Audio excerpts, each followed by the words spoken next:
다 함께 일어나서 하나님 말씀이 있습니다. 마태복음 16장 16절 17절 두 절 말씀입니다. 마태복음 16장 16절 17절 두 절 말씀입니다. 16장 16절 17절 두 절 말씀 같이 한 목소리로 있습니다. 시작. 시몬 베드로가 대답하여 이르되 주는 그리스도시요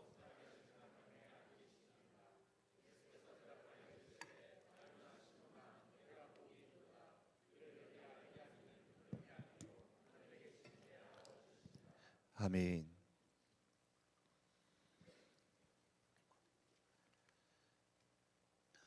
대학교 때에 교회 근처에 볼링장이 처음 생겼습니다. 그래서 토요일 날 저희 때는 토요일 날 대학부 모임이 있었는데 대학부 모임이 끝나고 이제 친구들과 또는 형들과 함께 볼링을 치러 갔는데 볼링을 처음 칠 때에 그 공을 던지는 느낌 그리고 그 공이 이렇게 핀에 맞았을 때 탕 하는 그 소리가 좋아 경쾌해서 참 재미있게 쳤었는데 특별히 또 어떤 핑계를 가졌었냐면 이렇게 더블 체크를 해봐야 되는데 볼링을 처음 만든 사람이 이렇게 루터라고 합니다. 루터가 종교개혁을 하면서 어떤 마음을 가졌었냐면 볼링 이렇게 핀이 막이라고 생각하고 막이를 깨부순다고 공을 던졌던 그것이 발달되어서 오늘의 볼링이다라는 변명을 가지고 신학생 때 열심히 볼링을 치러 다녔었습니다. 근데 볼링을 처음 칠 때에 점수가 제법 잘 나왔습니다. 처음 치니까 뭐 80점, 그 다음에 한 3-4번 치니까 100점이 막 넘어가는 겁니다. 그러면 볼링을 안 쳐보셨습니까? 이게 얼마나 높은 점수인지. 그 처음 몇 번 안 쳤는데 100점이 막 넘어가니까 이게 나는 볼링에 재능이 있는갑다. 하나님이 나를 볼링 선수로 세우시려나 그런 착각을 했는데 이제 조금 치다가 이제 점점 치는 과정 가운데 어떤 일이 일어나냐면 100점이 막 넘어가다가 그 다음에 80점으로 떨어지고 70점 떨어지고 나중에는 54점까지 떨어졌던 제 기억이 있는 겁니다. 그래서 이렇게 볼링이 왜 이렇게 안 되지? 이제 진짜 실력이 그때서 나왔는데 그때 제 친구가 볼링을 많이 치던 친구 막 이렇게 장비도 다 사고 막 이렇게 했던 친구가 저한테 하는 말이 원래 볼링은 처음 칠 때에는 원래 잘 나온다고. 근데 그게 자기 실력인 줄 아는데 시간이 지나면 진짜 실력이 나왔다가 그것이 쌓이면 그제서 이제 본 실력이 나와서 이제 쌓여서 뭐 100점, 150점, 200점이 나온다라고 말을 해주는 겁니다. 또 저는 그 말을 믿고 또 열심히 볼링을 치러 가서 나중에 진짜 실력이 되는데 그때는 130점, 150점 믿기 어렵겠지만 180점 넘게 나왔던 적도 있습니다. 치면은 그렇게 점수가 나오니까 이게 그렇구나라는 것을 느꼈던 적이 있는데 예수 믿는 믿음이 사실 비슷한 측면이 있습니다. 우리가 예수를 잘 믿는다라고 생각을 했다가 어느 순간 되돌아보니까 예수님 너무 멀게 느껴지는 겁니다.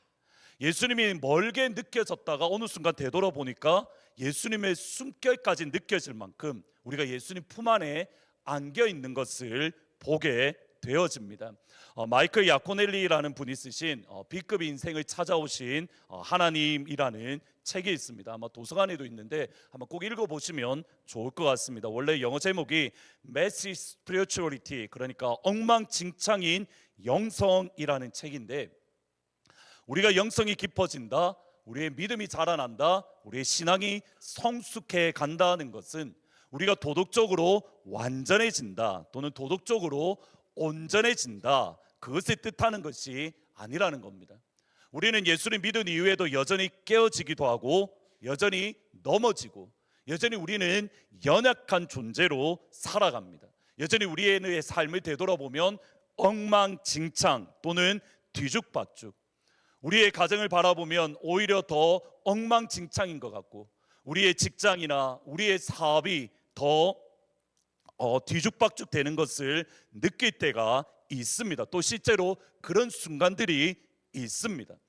우리가 예수를 믿은 이후에도 여전히 넘어지고 여전히 깨어지고 여전히 연약하고 여전히 엉망진창 뒤죽박죽이지만 그 다음이 중요합니다. 그러기 때문에 예수님 안에서 더 큰 소망을 품는 겁니다.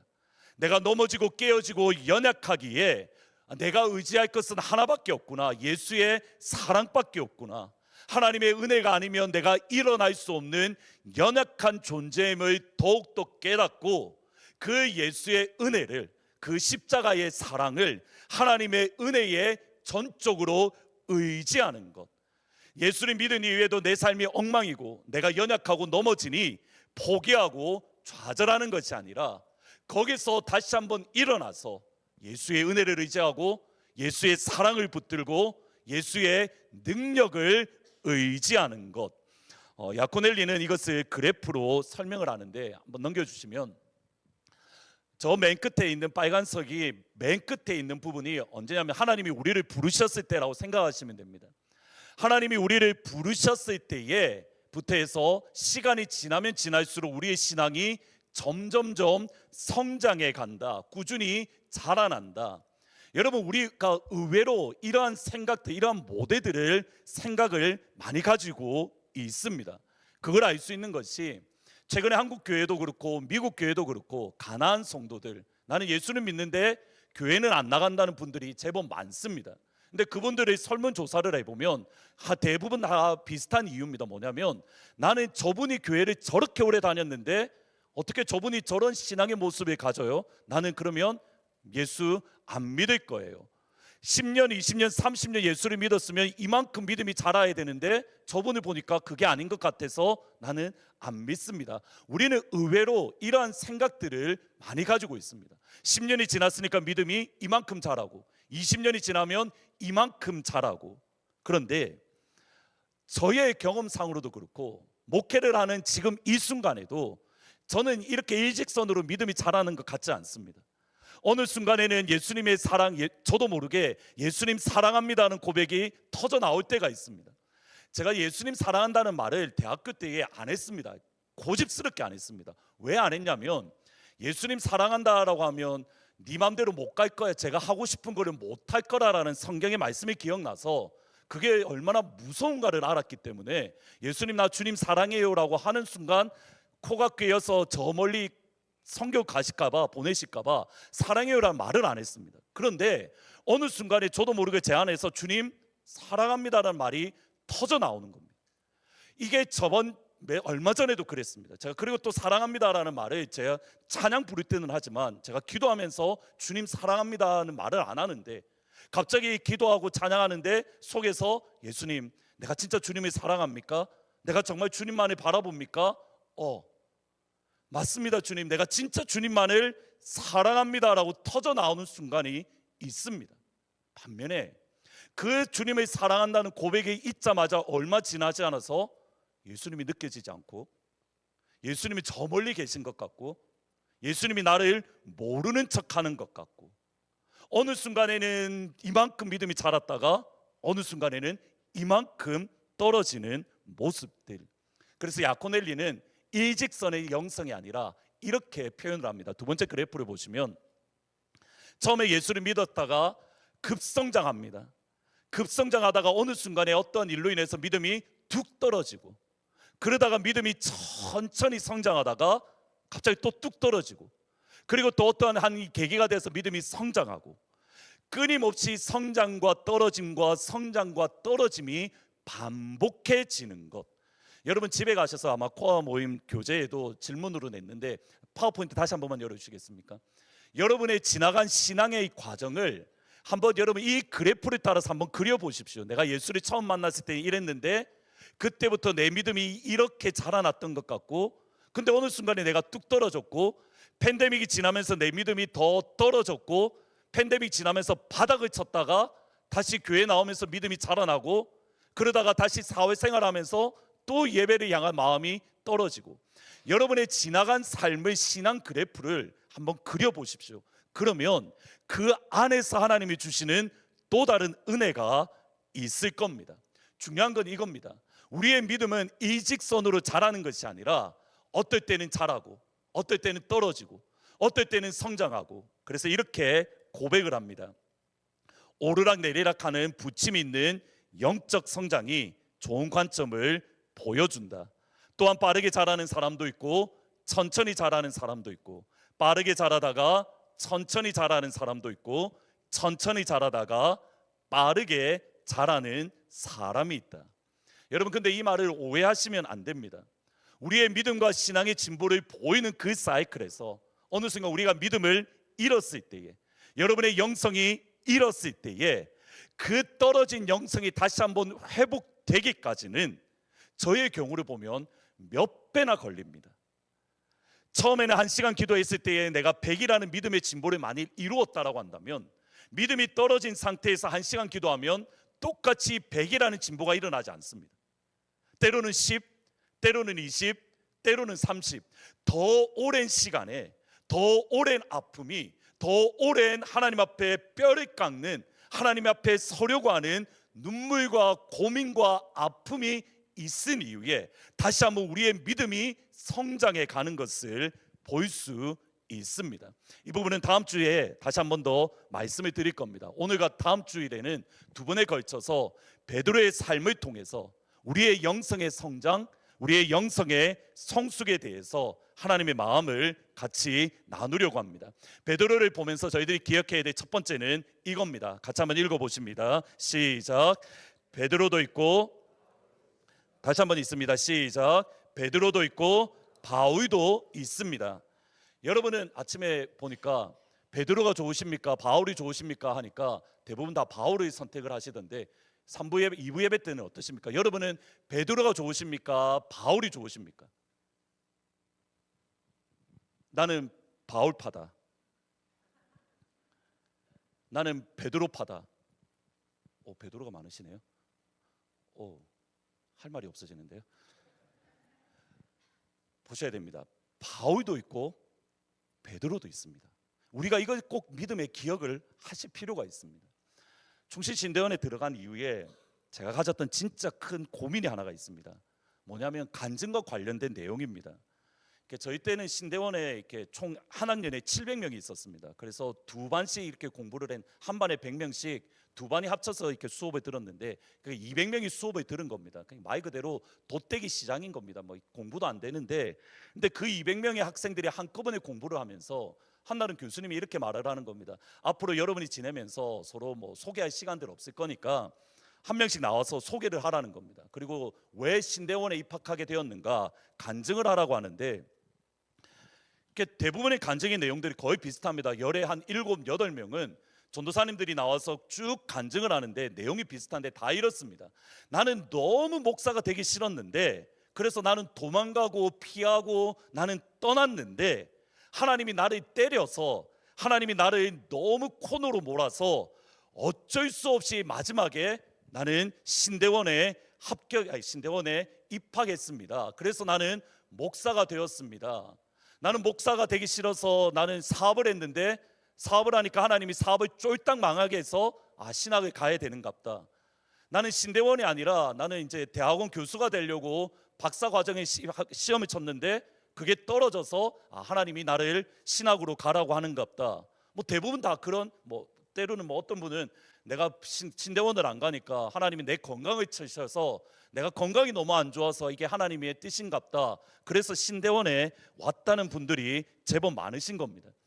그분들의 간증을 가만히 그러니까 200명 중에 거의 150명이 그렇게 이야기를 하는 겁니다. 물론 뭐 구체적인 내용은 다르지만 대략적인 내용은 그렇습니다. 그 말을 들으면서 진짜 좋다, 하나님 그렇지라는 마음과 동시에 다른 한쪽에는 어떤 마음이 불쑥 오르냐면 하나님 향해서 삐지기 시작하는 겁니다. 은혜로운 간증을 듣는데 제 안에 삐짐이 생기기 시작하는 겁니다. 이유는 분명합니다. 제가 고등학교 때 예수님을 만났고 고등학교 이후로 저의 삶이 너무 똑같습니다. 바뀌지가 않습니다. 딱 이겁니다. 집, 교회, 학교. 집, 교회, 학교, 또는 집, 학교, 전도하러 가기. 요 세 개가 반복되는 겁니다. 그래서 저는 이렇게 대학원 목회자 되는 친구들한테 제가 꼭 말하는 게, 신학교 가지 말고 대학부 때는 언더 때는 신학교 가지 말고 그냥 일반 대학교 가서 한번 네 마음대로 한번 살아봐라고까지는 아니지만 한번 그 학교를 누려봐라는 말은 합니다. 왜냐하면 제가 못했기 때문에. 그 흔한 미팅 한번 하지 못하고 맨날 교회, 학교, 집, 요 세 개만 뺑뺑 도는 겁니다. 제가 기억하는 대학교 때의 기억은 딱 두 가지입니다. 하나는 뭐냐면 토요일 날 그때 회장이었는데 혼자 밤늦게 산에 올라가서 하나님 우리 대학부 부흥시켜 주십시오, 부산의 대학교에 부흥을 허락해 주십시오 2시간 3시간 울었던 기억들. 그 다음에 토요일 날 저녁에 그 대학부실에 와서 혼자 청소하는 기억들. 하나님이 한 번도 저에게 이렇게 말한 적이 없습니다. 성수야, 너 꼭 목사 돼야 돼. 너 딴 거 하면 안 돼. 지금부터 딱 목사만 돼야 돼. 말씀하셨으면 좋겠는데 그 말씀 하신 적이 없습니다. 예수님을 만나고 나서 하나님이 나를 목회자로 부르신다라고 제 마음속에 들어온 이후에 목사가 되기 싫어서 도망갔던 적이 없습니다. 당연히 하나님께 맞은 적은 더더군다나 없습니다. 믿기 어렵겠지만 원고 그대로 읽겠습니다. 제가 진짜 착했습니다. 믿기 어렵겠지만 사실입니다. 옛날에 어른들이 시키면, 너무 크게 비웃으시면, 어른들이 시키면 그대로 순종했습니다. 그렇게 해야 되는 줄 알고. 그러니까 너 신학교 가야 돼. 저는 그게 어느 순간에 그게 하나님이 저를 부르심인 줄 알고 알겠습니다 하고 신학교 갔고, 그렇게 해서 예수 믿고 기도해야 돼. 기도하고, 성경 읽어야 돼. 성경 읽고. 고등학교 때 남자분들은 기억하시겠지만 저희 시대 때는 드래곤볼을 기억하십니까? 북두신권, 그 만화책이 있는데 만화책을 수업 시간에 다들 이렇게 해서 읽었습니다. 그러다 대지게 맞았는데 저는 뭐 했냐면 고등학교 1, 2학년 때 성경책을 읽었습니다. 만화책 아니고 수업 시간에. 감사하게도 걸리진 않았는데 한 번도. 그렇게 살았는데 제 친구들 이야기를 들어보니까, 그 친구들 이야기를 들어보니까 그래, 저 친구는 진짜 목사 되는 게 맞아. 하나님이 저렇게 역사하는데 목사 되는 게 맞아. 제 안에 갈등이 막 일어나는 겁니다. 그래서 제가 타협한 게 뭐냐면, 하나님, 저는 목회는 아니고 저는 신학교 교수할래요. 그게 하나님과 제가 타협했던 점인데 결국 지금 목회를 하고 있습니다. 여러분, 지금 제가 이 이야기를 하면 그냥 웃으면서 장난스럽게 이야기할 수 있지만 신학대학원을 다녔던 그때는 정말 심각했습니다. 왜냐하면 저는 예수 믿는 모델이 바울밖에 없는 줄 알았습니다. 예수 믿는다면 바울처럼 해야 된다고 생각했습니다. 바울이 예수를 어떻게 믿었습니까? 사도행전 9장 3절 5절, 하나님 이 은혜를 우리에게 주십시오라고 같이 기도하면서 같이 읽으면 좋겠습니다. 시작. 사울이 길을 가다가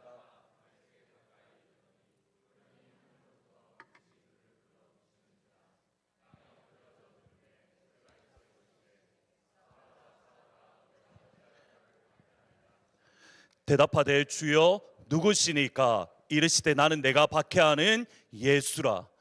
예수 진짜 믿는다면 저는 이런 간증이 있어야 된다고 생각했습니다. 막 하늘이 열려서 하늘의 빛이, 태양빛이 내한테 똘똘 비치고, 하늘이 열려서 하나님의 음성, 성수야 성수야 내가 너를 사랑해. 너 목사해야 돼. 너 오른쪽으로 가면 안 되고 왼쪽으로 가야 돼. 너 지금 저 버스 타면 안 되고 그 다음 버스 타야 돼. 예수 믿는다면 저는 하나님이 이렇게 해야 된다라고 착각을 했습니다. 맞습니다. 바울 같은 사람들이 있습니다. 바라기는 이 시간 하나님께서 여러분의 눈을 활짝 열어주셔서 다른 사람들에게 보이지 않는 하늘의 빛이 여러분에게만 비치는 은혜가, 하나님의 빛이 나한테만 똘똘 감싸주는 은혜가 이 시간 여러분에게 있기를 주의 이름으로 축복합니다. 아멘. 옆에 있는 사람은 못 듣는 하나님과 나만 들을 수 있는 그 음성, 이 시간 위를 한번 쳐다보시겠습니까? 천장을 쳐다보니 천장이 뻥 뚫리고 갑자기 하나님께서, 성령이께서 비둘기같이 내려오셔서 너는 내 사랑하는 아들이야. 내가 너를 기뻐해. 내가 살아있어. 너 나를 바라봐야 돼. 이 음성이 들리기를 주의 이름으로 축복합니다.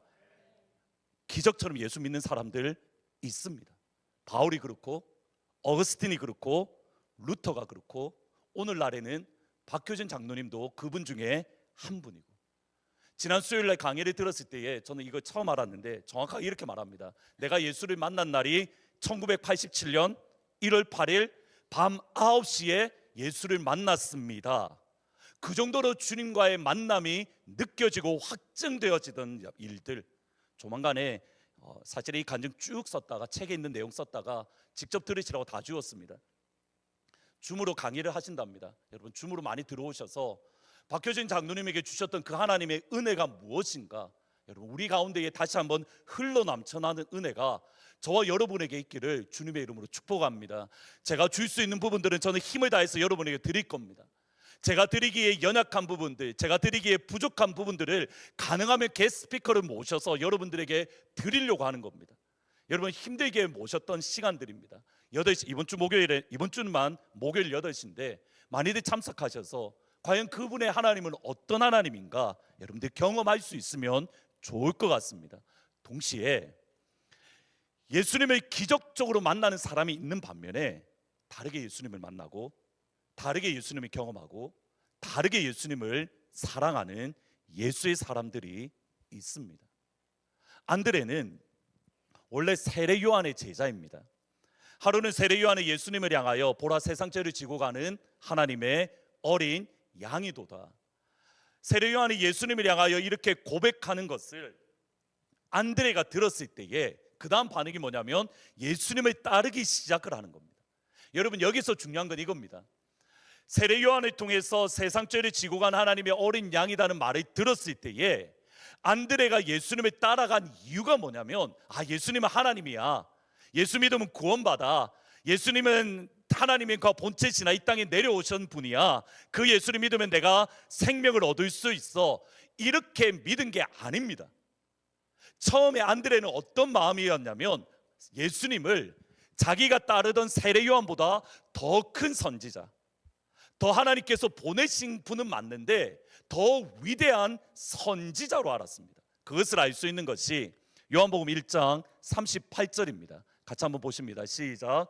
예수께서 돌이켜 그 따르는 것을 보시고 물어 이르시되 무엇을 구하느냐 이르되 랍비여 어디 계시노니까 하니, 랍비를 번역하면 선생님이라. 뭐라고 예수님에 대해서 뭐라고 이야기하냐면, 예수님 만났을 때 예수님은 하나님입니다, 예수님을 믿으면 천국 갈 수 있습니다, 이렇게 한 게 아니라 랍비여, 율법 선생님, 당신은 선지자입니다. 지금 이 땅 가운데 하나님의 말씀을 가진 선지자들은 없는데 내가 당신을 보니까, 우리 선생님도 그렇게 말을 하고, 하나님이 당신을 보내어서 말씀을 증거한 선지자인 것을 내가 압니다. 안드레를 포함한 예수님의 제자들은 예수님이 선지자인 줄 알고 따라다녔습니다. 반면에 예수님은 선지자인 줄 알고 따라오는 제자들을 향하여 무엇을 가르쳤냐면, 나는 선지자가 아니야, 나는 하나님이야, 나를 믿으면 구원받아, 내가 이 땅에 온 것은 너희에게 생명을 주기 위함이야. 예수님의 하나님 되심을 제자들에게 가르치시고 보여주십니다. 예를 들어서 물가 위에 걸었던 예수님의 모습이 그렇습니다. 마가복음 6장 48절 49절 같이 한번 읽어보십니다. 시작. 바람의 거스름으로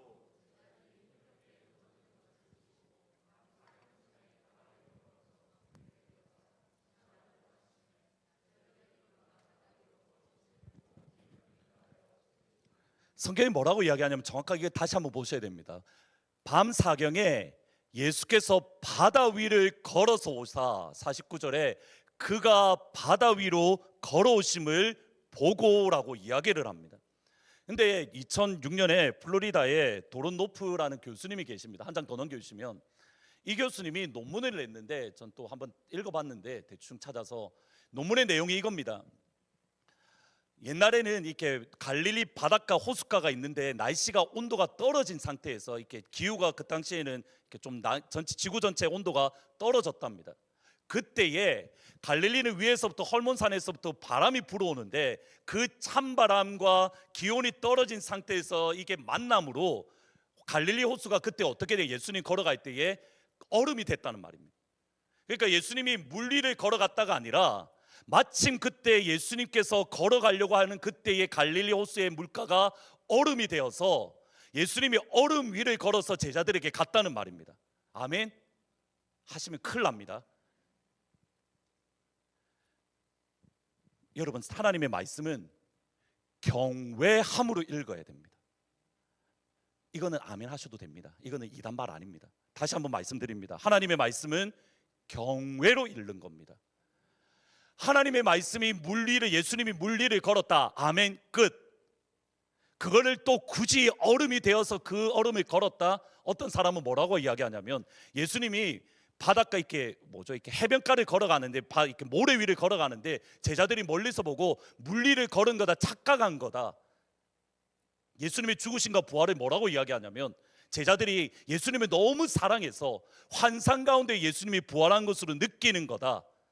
여러분, 단순하게 예수 믿으면 됩니다. 예수님이 물리를 걸었다, 아멘, 끝.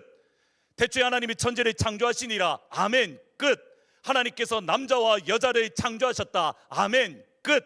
하나님께서 각종 나무와 물고기와 동물을 각각 지으셨다. 아멘. 끝. 예수님이 죽은 자를 살리셨다. 아멘. 끝.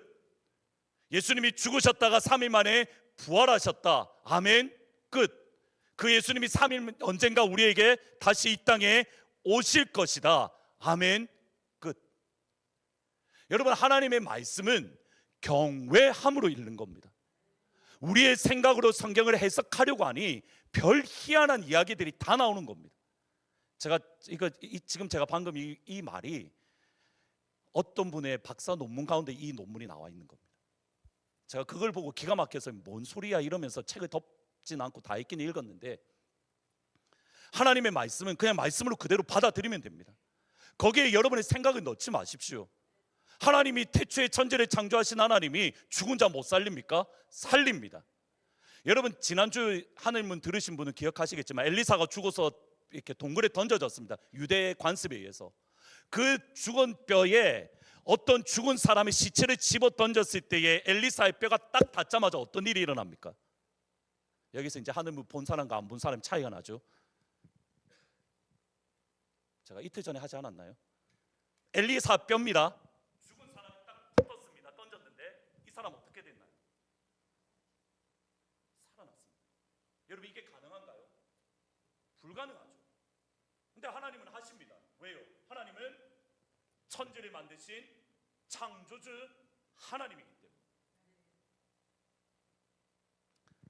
제가 잔소리를 하면 안 되는데 딱 한 번만, 1부 때는 더 했습니다.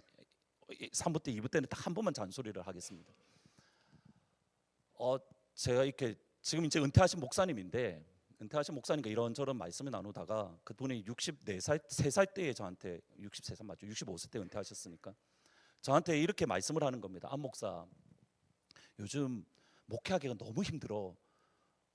그 총회장도 하신 분이거든요. 그래서 여쭤봤죠. 목사님 힘들면 저는 어쩌라고 그러십니까? 뭐 때문에 그러십니까? 라고 하시니까 목사님 하시는 말씀이, 안 목사, 요즘 유 선생 때문에 내가 목회가 너무 힘들어. 유 선생이 누군가요? 유튜브를 보는 사람들이 너무 많아서 내가 목회가 너무 괴로워. 유튜브를 보고 와서 목사님, 이 사람이 이렇게 말하는데 목사님은 왜 저렇게 말해요? 목사님, 유튜브를 보니까 이 사람은 이렇게 주장하는데 왜 목사님은 딴 말 하세요? 누가 만든 거예요? 목사님 잘못됐어요? 설교 다르게 하세요? 설교 고치세요? 여러분, 한 가지 제 100% 하나님 앞에 담대하게 말할 수 있는 게, 그분은 여러분의 영혼을 책임지지 않습니다. 저는 여러분의 영혼을 책임집니다. 하나님께서 그러라고 이 자리에 부르셨기 때문에. 여러분, 100% 다릅니다. 그분들은 올린 상태에서 끝납니다. 그분들이 여러분의 영혼을 관리하고 책임지지 않습니다. 근데 저는 여러분의 영혼을 책임집니다. 다릅니다. 다시 한번 말씀드립니다. 유튜브 보셔야 됩니다. 좋은지 안 좋은지를 영적으로 구분하고 보십시오. 진화론에 대해서 이야기하는 뭐 박사가 이야기하든 누가 뭐 신학 박사가 이야기하든 다 필요 없습니다. 진화에 대해서 이야기하면 그거 다 거짓말입니다. 하나님 말씀과 다릅니다. 하나님 말씀 분명합니다. 태초에 하나님이 천지를 창조하시니라. 끝입니다. 여러분, 다른 신앙적인 내용도 역시 마찬가지입니다. 모든 신앙적인 부분에 있어서 과연 이것이 내 영혼에 유익한가 유익하지 않은가, 하나님의 뜻을 보여주시고 그것을 바라봄으로써 여러분이 예수를 더 사랑하는지, 하나님의 교회에 더 가까이 나아가는지, 내가 예수가 아니면 안 된다라는 그러한 믿음이 여러분 안에 생기는지 점검해야 됩니다. 다시 한번 부탁드립니다. 유튜브 보지 말라고 말한 적 없습니다. 좋은 거 보셔야죠.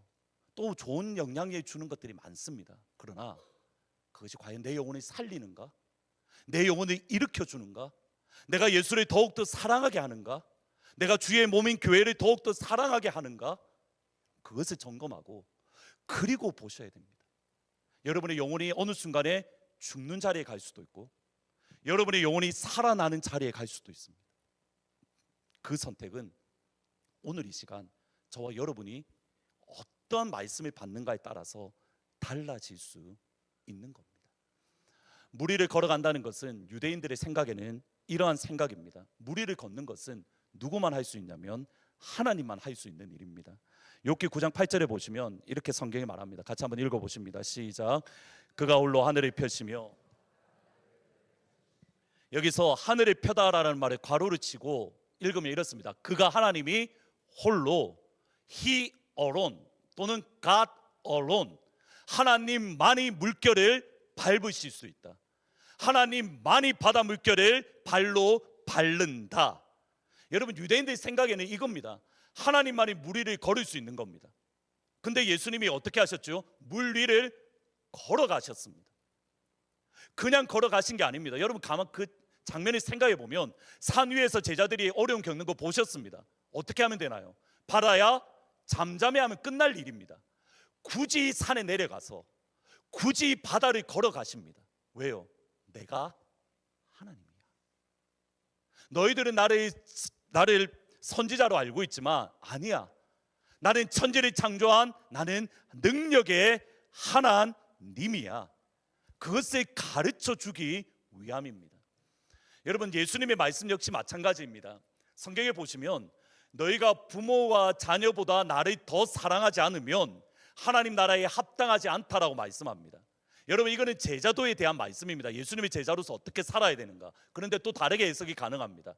10계명은 두 개로 나누어집니다. 1계명부터 4계명까지는 하나님 사랑, 5계명부터 마지막 10계명까지는 이웃 사랑. 그 이웃 사랑의 첫 번째가 무엇인가요? 내 부모를 공경하라.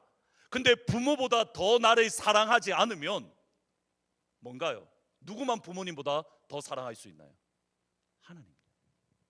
그 앞부분에 나오는 1계명부터 4계명까지, 다시 말하면 말씀을 통해서도 예수님이 끊임없이 내가 하나님이라는 사실을 선포하시고 3년의 시간이 지난 이후에 베드로가 마침내 이렇게 고백을 합니다. 마태복음 16장 16절 말씀 같이 읽습니다. 시작. 시몬 베드로가 대답하여 이르되 주는 그리스도시요. 예수께서 대답하여 이르시되 바요나 시몬아 내가 복이 있도다. 이를 내게 알게 한 이는 혈육이 아니요 하늘에 계신 내 아버지니라. 맞습니다. 분명히 하나님께서 베드로에게 예수님의 하나님 되심을 가르쳐 주셨습니다. 근데 핵심은 어디에 있냐면 예수님의 부르심에 응답해서 따르자마자 예수님 당신은 하나님입니다 고백한 게 아닙니다. 제자들조차도 3년의 시간이 지난 이후에야 예수님 하나님이시군요, 예수님 정말 구원자가 맞습니다. 심지어 도마 같은 경우에는 십자가에서 죽으시고 부활하신 이후에 비로소 한 고백이 이겁니다. 도마가 대답하여 이르되 나의 주님이시요 나의 하나님입니다. 십자가에 죽으시고 부활하신 이후에 예수님에게 창자구에 손을 넣었을 때 비로소 하나님입니다. 누군가는 예수를 기적적으로 만납니다. 누군가는 시간이 걸릴 수도 있습니다. 핵심은 이겁니다. 기왕이면 다홍치마라고 우리는 바울처럼 되기를 원합니다. 하늘에 열리고 하나님의 음성이 이 시간 여러분이 직접 들려주시고 하나님의 빛이 나를 둘러싸고, 그것도 하나님의 역사입니다. 동시에 예수를 믿은 지 1년이 되고 2년이 되고 3년이 되고 목사님은 설교를 짧게 하실 것이지 왜 굳이 길게 해서 잠을 재우십니까? 라고 불평하는 그 시간이 쌓여서 마침내 예수를 믿게 되는 분들도 있습니다. 누가 더 우월하다가 아닙니다. 여러분, 착각하면 안 됩니다. 기적적으로 예수를 믿는 것도 누구의 역사입니까? 하나님의 역사입니다. 오랜 시간 동안 마침내 걸쳐서 예수님 당신은 하나님의 아들이십니다. 설교 가운데 주의 말씀을 듣는 가운데 예수를 인정하는 것도 성령 하나님의 역사입니다. 똑같이 소중하고 똑같이 하나님의 역사인 겁니다. 따라서 우리가 두 번째로 해야 될 것은 끝까지 예수 믿고 끝까지 기도하고 끝까지 하나님의 은혜를 붙드는 겁니다. 두 번째로 또 주님 만날 그것도 우리는 알지 못하고 그러기에 주님 나의 손을 붙잡아 달라고 기도합니다. 보셔야 됩니다. 바울은 다메섹에서 예수님을 만나자마자 하나님임을 알고 예배드립니다. 베드로는 시간이 걸려서 예수님을 인정하고 고백합니다. 여기에 오늘 베드로의 삶에만 조금 집중을 하면 이렇습니다. 예수님께서 베드로를 부르시고 쭉 예수님의 하나님 되심을 인정했던 그 시간까지, 또는 도마 같은 경우에는 예수님의 십자가의 부활까지 생각을 해보면, 이 3년이라는 시간을 되돌아보면 제자들은 어떠했을까요? 기뻤을 겁니다. 흥분되었을 겁니다. 행복합니다. 왜요? 하나님의 역사를 바라보기 때문에. 누가복음 10장 23절에 보면 이렇게 말합니다. 같이 읽습니다. 시작. 제자들을 돌아보시며 조용히 이르시되 너희가 보는 것을 보는 눈은 복이 있도다. 아멘. 여러분이 보는 것을 보는 눈은 복이 있도다라고 말하는 은혜가 여러분 가운데 있기를 축원합니다. 여러분, 예수님께서 제자들에게 하는 말이 이겁니다. 너희들의 보는 것을 보는 것이 너희들이 너무 복돼. 왜요? 하나님 나라의 역사를 바라보니까요. 하나님 나라의 기적을 바라보니까요. 이 은혜가 여러분 가운데 있기를. 여러분, 팬데믹 지나면서 간증을 하면 어떤 분이 간증을 이렇게 합니다. 목사님, 하늘문을 보다가 하늘문을 이렇게 가만히 보는데 갑자기 하나님의 빛이 나를 둘러 비친 적이 있습니다라고 고백을 합니다. 온라인으로 보다가. 하나님, 여러분이 보는 그 눈이 지금 여러분의 영적인 눈이 열려서 안성수라는 사람이 괴렉괴렉 고함 지르는 게 아니라 하나님께서 나의 영혼에 말씀하시는 것을 볼 수 있는 눈이 복된 줄 믿습니다. 예수의 십자가가 여러분에게 말씀하고 있는 것을 볼 수 있는 눈. 여러분, 똑같은 하늘문인데 누군가에는 하늘문이 열려서 그것을 바라봅니다.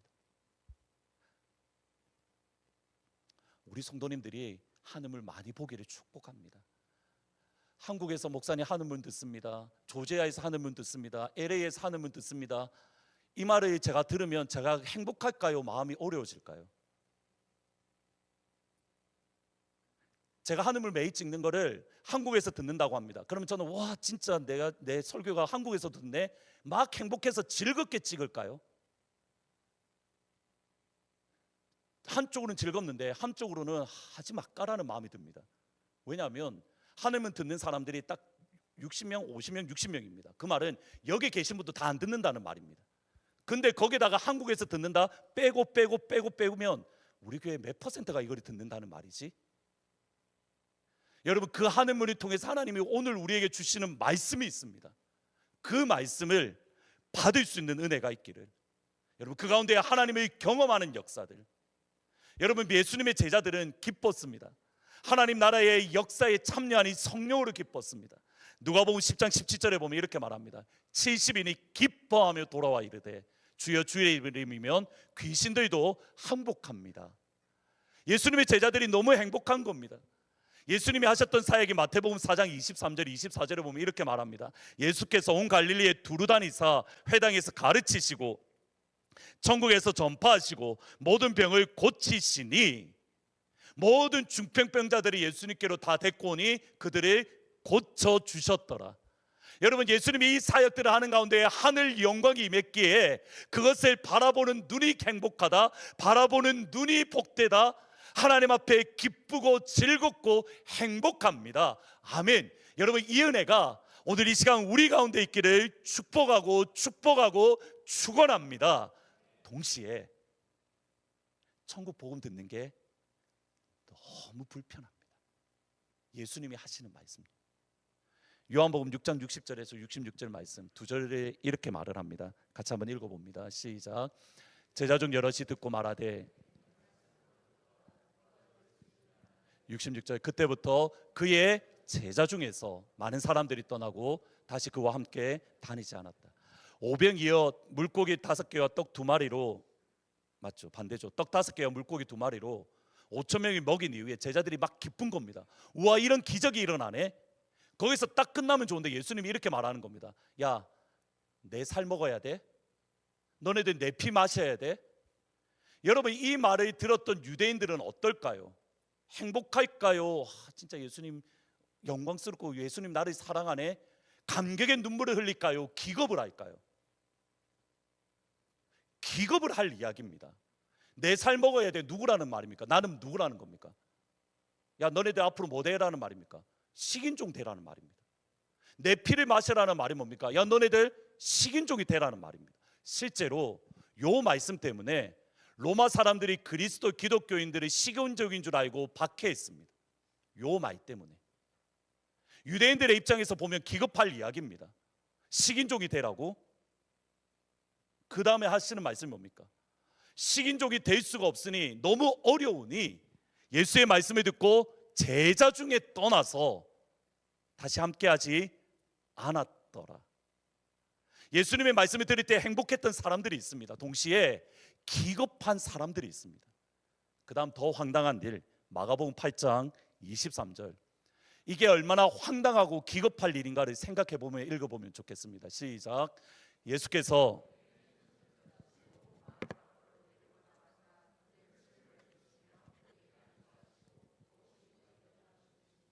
여러분, 이 말씀이 여러분에게 있기를 축원합니다.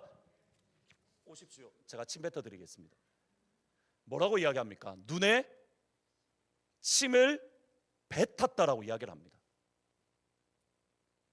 눈에 침을 뱉었다. 여러분, 이게 예수님이 물론 고치는 과정이 있지만, 여러분, 이 당시에 그리스 사람들은 침에 이렇게 치료 효과가 있다라고 믿었던 사람들이 있습니다. 근데 유대인 문화에서는 침은 뭐냐면 인설팅입니다. 안 그래도 앞을 못 보는 사람한테 침을 퇴라고 뱉었다라고 생각해 보십시오. 그것도 굳이 끌고 가서.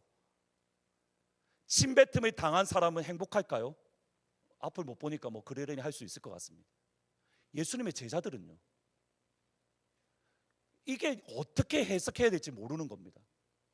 예수님은 어떤 예수님이죠? 천지를 창조하신 예수님입니다. 나음을 받을지어다 나아지나요? 나아지죠. 백부장의 노예에게는 뭐라고, 하인에게는 뭐라고 이야기하나요? 주님, 올 필요 없습니다. 그냥 말씀만 하십시오. 그러면 저 멀리 떨어져 있어도 다 나을 겁니다. 네 믿음이 크도다. 네 믿음대로 될지어다. 어떻게 되었나요? 즉시로 나음을 받았더라. 그러면 되잖아요. 예수님 그렇게 하시면 되잖아요. 굳이 앞도 못 보는 가장 연약한 사람에게 침을 퇴뱉을 이유가 뭔가요? 주님 왜 그렇게 하십니까? 말씀 안 맞으면 될 일을. 기뻤을까요? 예수님의 모습을 보면 기가 막힌 일들이 많습니다.